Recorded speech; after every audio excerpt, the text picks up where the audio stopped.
हे अनंत, हे नारायण, हे दया सागर, जैसे मित्र मित्र को, पिता पुत्र को और भगवान अपने भक्त को क्षमा करते हैं प्रभु, ऐसे ही आप मुझे क्षमा कीजिए प्रभु, आप मुझे क्षमा कीजिए।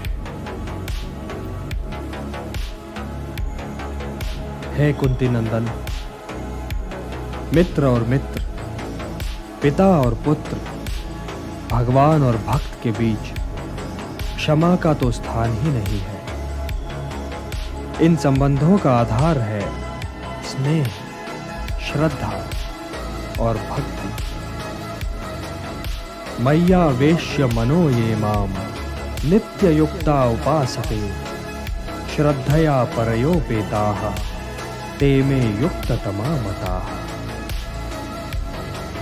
जो मेरा भक्त है, जो मुझी में ध्यान भी लगाता है और मन भी, जो सदैव मुझी में लीन रहता है और जो पूरी श्रद्धा के साथ मेरी उपासना करता है, वही उत्तम योगी है।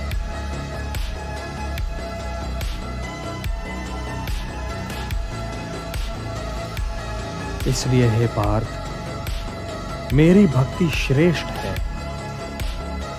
जो भक्त हैं वे ही संसार में नहीं उलझते, क्योंकि हे पार्थ, ऊर्ध्वमूलम अधःशाखम अश्वत्थम प्राहुरव्ययम छंदांसि यस्य पर्णानि यस्तम वेद सवेदवित्। हे पार्थ, ये संसार तो मानो पीपल का वृक्ष है, जिसकी जड़ें ऊपर की ओर हैं और शाखाएं नीचे की ओर। वेद इसी वृक्ष के पत्ते हैं। जो ये जानता है वो ये समझो पार्थ कि वेदों का अर्थ भी जानता है। इस वृक्ष की शाखाएं ऊपर नीचे सारी ओर फैली हुई हैं, जिनका परिपोषण किया है प्रकृति के तीनों गुणों ने, सतोगुण, रजोगुण और तमोगुण। इसकी जड़ें मानव समाज में बहुत गहराई तक फैली हुई हैं। इस वृक्ष के वास्तविक रूप की अनुभूति इस संसार में संभव नहीं पार्थ, क्योंकि ये तो कोई देख ही नहीं सकता कि इस वृक्ष का आदि, अंत और आधार क्या और कहां है। किंतु मनुष्य इस संसार रूपी वृक्ष को वैराग्य की कुल्हाड़ी से काटकर उस परम पद को प्राप्त कर सकता है, जहां पहुंचकर उसे फिर लौटना नहीं पड़ता।